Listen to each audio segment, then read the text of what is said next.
Today's episode, we're discussing the importance of your health, more specifically inflammation. Now, Lori, before we went to commercial break, we were talking about acute inflammation and chronic inflammation.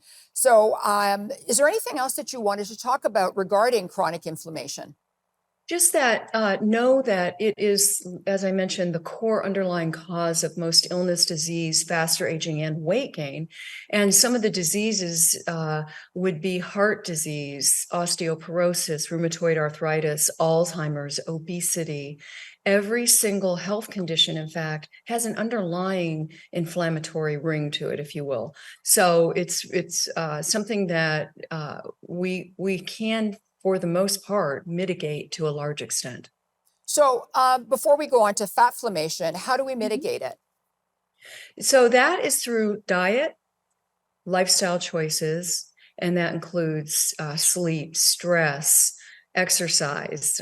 We've all heard all of it before, but it's really so crucial to get the right kinds of foods in, because you're creating cellular health. And when the cells, for example, don't have to deal with, say, the toxins from processed food, then they can express optimally as opposed to inflammatory. So let's talk about fatflammation. You wrote a whole book on it, but a lot of people that I was talking to said, well, what exactly is that?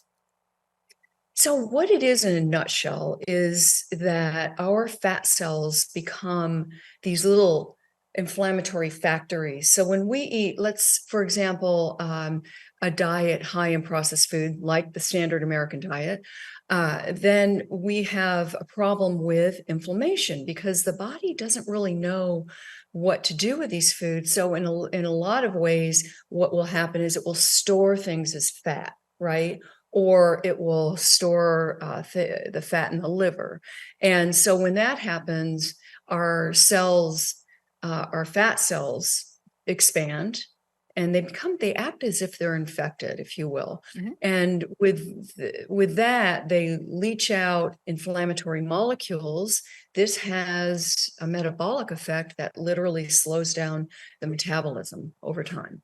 And so when you take care to keep that diet clean, and you do exercise, and you do keep that stress level down purposefully, and all the things that you can do will help, including supplementation, will help optimize health and fat cells. So it's, not every diet, I hate to even use the word diet, works for everybody. Yes. But one way of eating is to ensure, and a very important way, is to ensure that it's rich in polyphenols and antioxidants. And really, bottom line, is key. So, okay, so you just mentioned polyphenols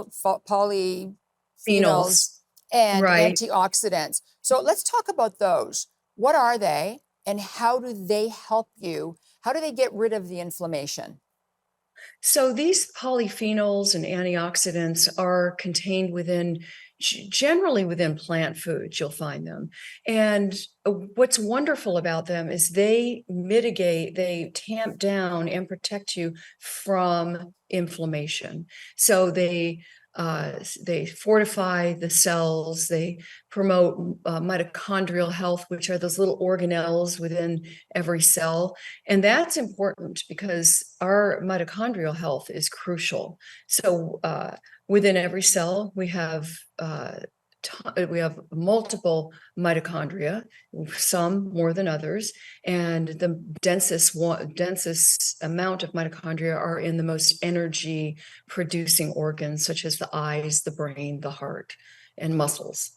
So after the age of 40, it's not hard to imagine that when you start losing your mitochondrial function, health, the robustness of them, the number of them, you will start to see your muscle mass degrade, and of course, aging sets in as well.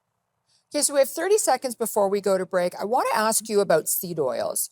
Are they good or bad for you? They are bad. And I know a lot of people want to think that they're good. And so, they're saying, well, we've heard canola oil is so wonderful for you. And, it has this health halo to it, but it is one of the most inflammatory oils.